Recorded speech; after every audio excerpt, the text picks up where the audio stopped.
Welcome back to another episode of Dentistry's Growing with Grace podcast. Join Grace and her guest of the week as they discuss lessons learned in the industry and explore unique insights into ethical growth.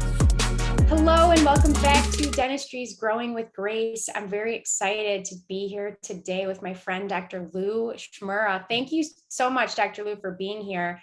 Well, thank you for having me. I'm excited because for those of you who know me or follow me, you know I'm a marketing nerd, and I have conversations with people all the time about their differentiators and their unique selling propositions, and everyone wants to be known as different. Everyone says, yeah, I'm doing things differently here. I'm going to do things differently in dentistry. But I think that Lou, you are doing things differently, and I'm excited to learn about that and share that with my audience, because one, it's going to challenge them to think about their own unique selling proposition, but it may also open up some opportunity for them to integrate some of the things that you offer in their practice as well. So tell me a little bit about you and what you do. Well, I'm an orthodontist, and I've been an orthodontist for 34 years. And I am a CE nerd. And some days I like to think of myself as a deep thinker, but that doesn't always work. What has happened, though, is over the last, 10, 15 years, things have really evolved, both in my head and in the orthodontic industry. And I look and I think, okay, some of them are really, really good, unbelievably cool things, and some of them not so cool. And so I have a life passion of helping people see things they couldn't see, and then helping them pursue things that they didn't even have on their radar. And so we were talking earlier, and I want to kind of reemphasize, this didn't start with me writing a book, but when I sat down to write a book, it was about how orthodontists can help with sleep apnea. And I'm somewhat unusually positioned for that. I have sleep apnea, and I'm an orthodontist, and I've done darn near everything that can be done for sleep apnea with orthodontics. And I've done a lot of teaching in that arena in orthodontics. So the dentists don't know who I am, but the orthodontists all do. And so since 2012, I've been active in that.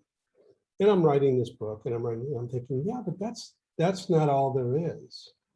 Because there's a whole raft of aesthetic considerations that you can go from really good smiles or straight teeth to unbelievable smiles. Those are two different things. And then I realized, wow, how many orthodontists have gone to Pankey, have gone to Roth, and have gone to the OBI courses to learn how dentists think about occlusion.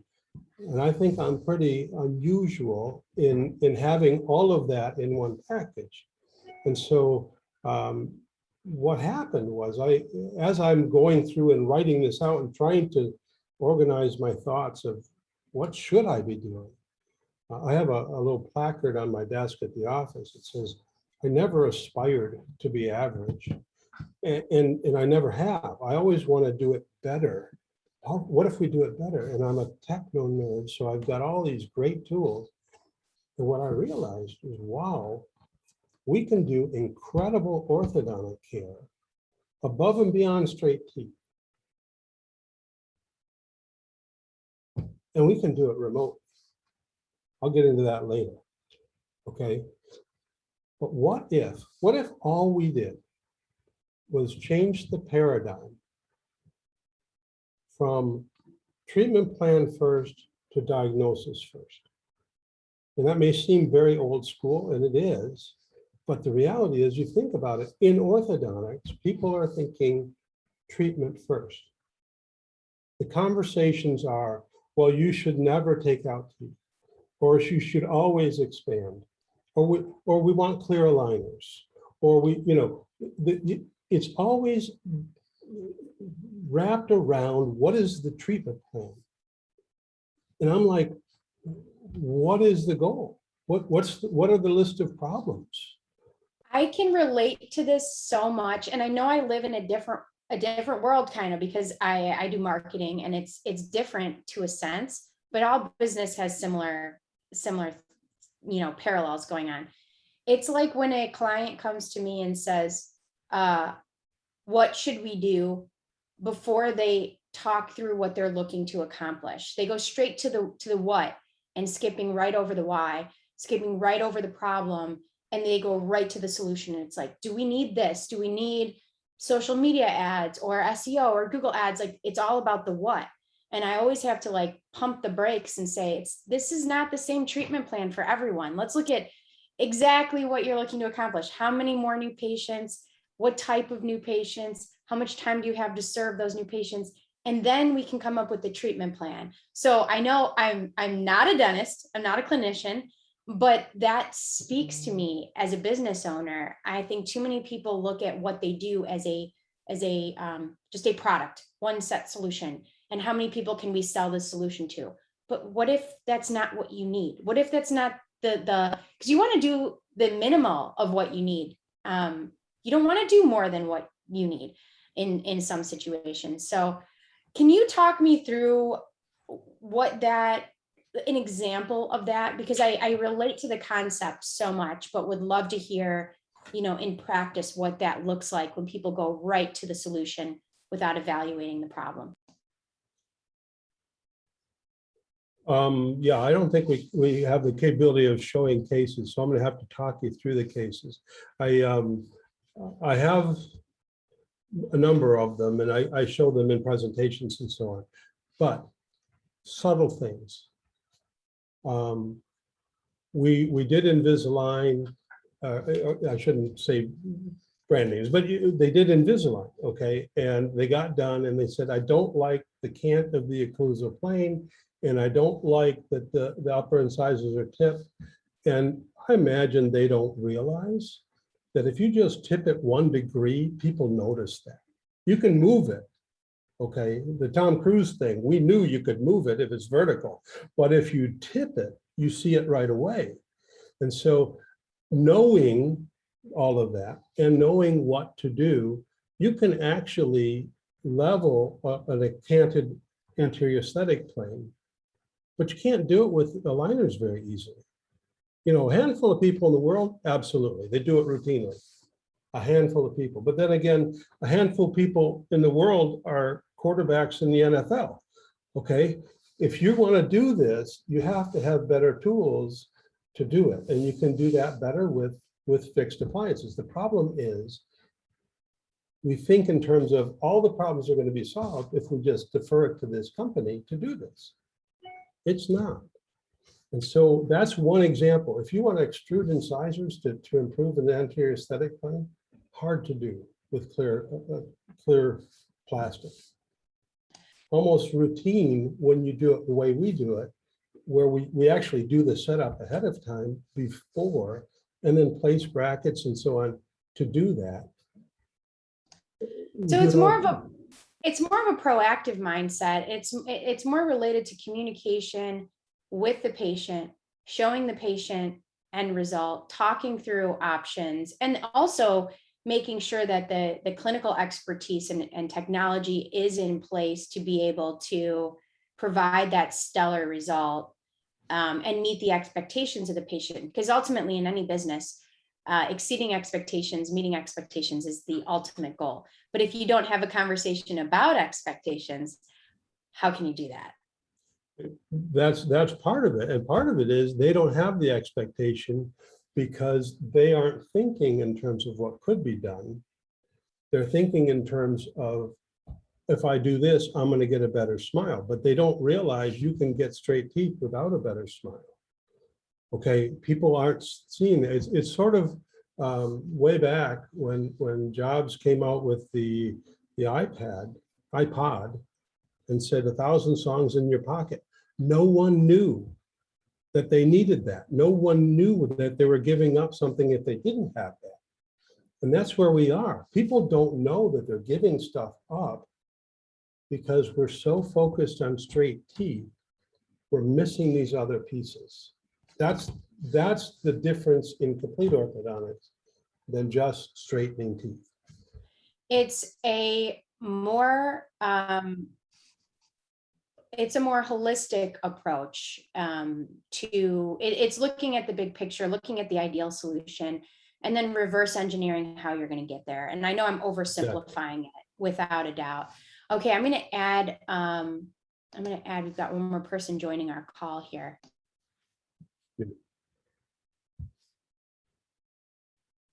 She probably will keep herself muted. No problem, no problem. So let's talk a little bit more into the technology side. You started to talk about how these things can be done in regards to technology, and I think more into the world of differentiation and innovation. Take me through what that looks like. The technology we have now is amazing. And I'm an early adopter by nature. And so I will see, I get opportunities to see, because I am, things before anybody gets to see them, and help develop them and so on. So there's a number of them. Number one, when I started looking at this and said, hey, what if we did complete orthodontic in our office, right? What if we incorporated all these things into one treatment plan? Wouldn't that be cool, right? And then I have to tap into people like you, Grace, because how do I help people understand it, and then help them understand why they would want that?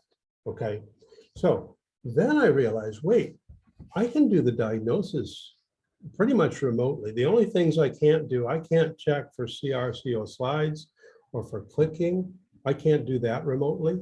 But I can look at the ICATs, the ICAT scans, the DICOMs. I can look at the photos. I can get 99% of what I need to make a diagnosis remotely. I thought, well, that would be a service I could do, right?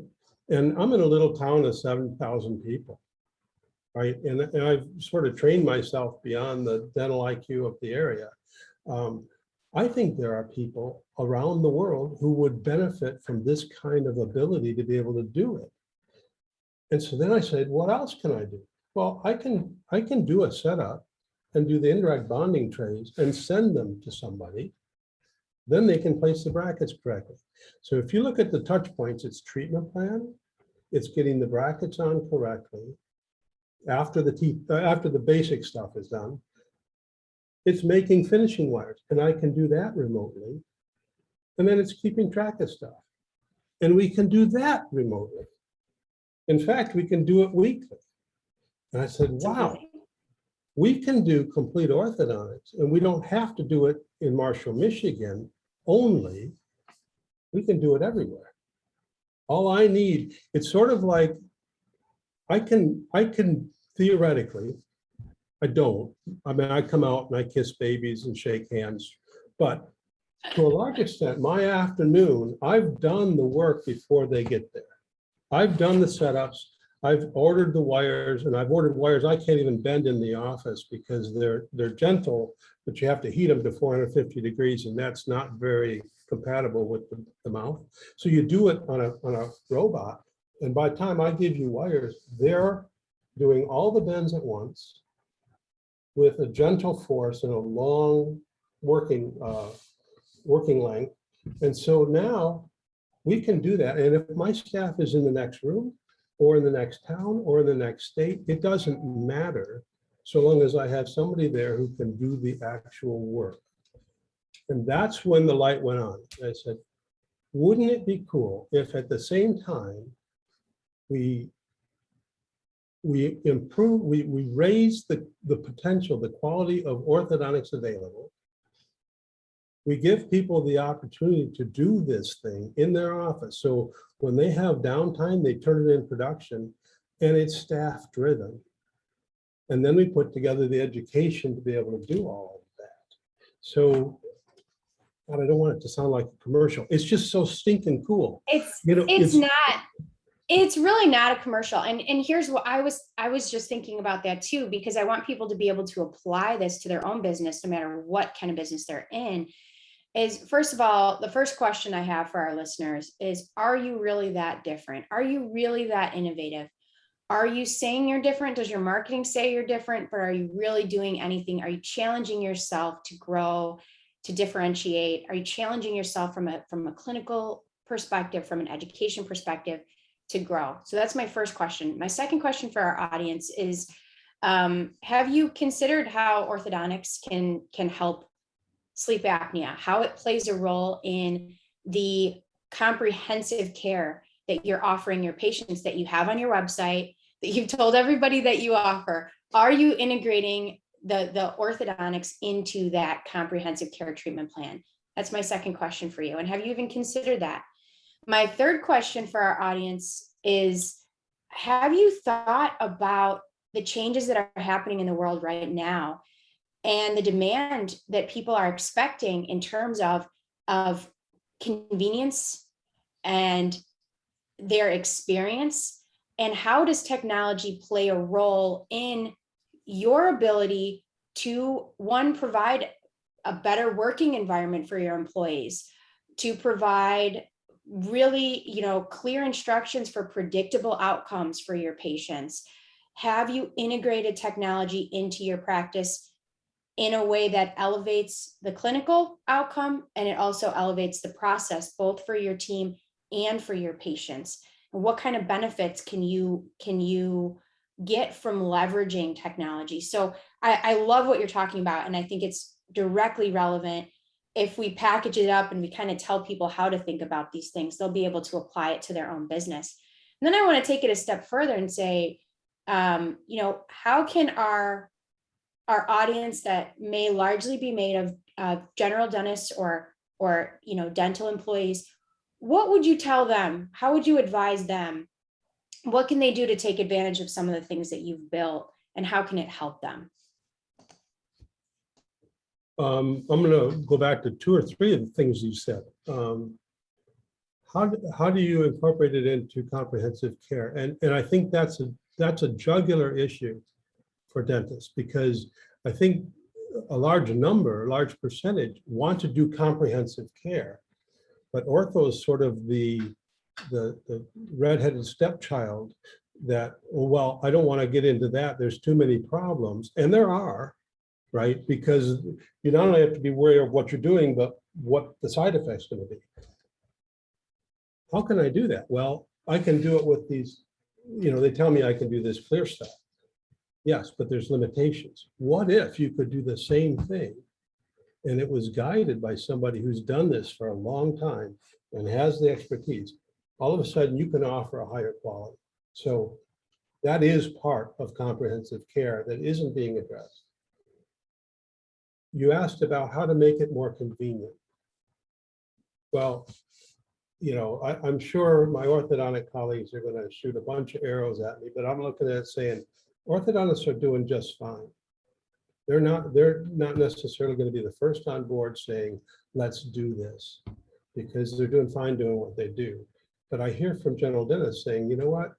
I'm not getting the ear of my orthodontist. When I talk about what I want to accomplish, they don't understand even what I'm talking about with airway, for example. We can do it. However, if I can monitor weekly, and if I can see videos of the patient that the patient takes from home with their cameras, their phone, and I can keep track of things, and I have artificial intelligence built in to tell me when something's going on, and I have a team of people that go through and look at, so that by the time it gets to me, it's a decision point.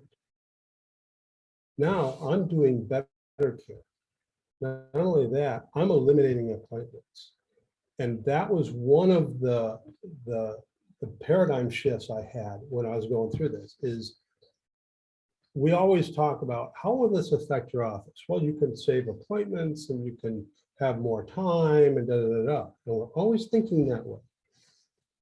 What if we flipped the script and said, what does it mean to the patient? And I started thinking, we're in a rural area. Mom has to get out of work, get to her car, drive home, or dad, pick up the kid. Well, the kid's not there. They have to find the kid. They got to get him in the car. They got to drive 15, 20 minutes, maybe 30 minutes in our area to get to the office. They sit for 5 minutes in the car.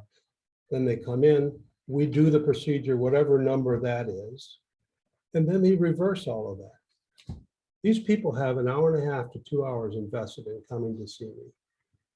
And if I'm looking in to say, yep, you can stop turning the expander, or you know what, your retainers are fitting great, or I mean, these simple little appointments where I have 3 minutes invested and they have an hour and a half invested or 2 hours, that's huge.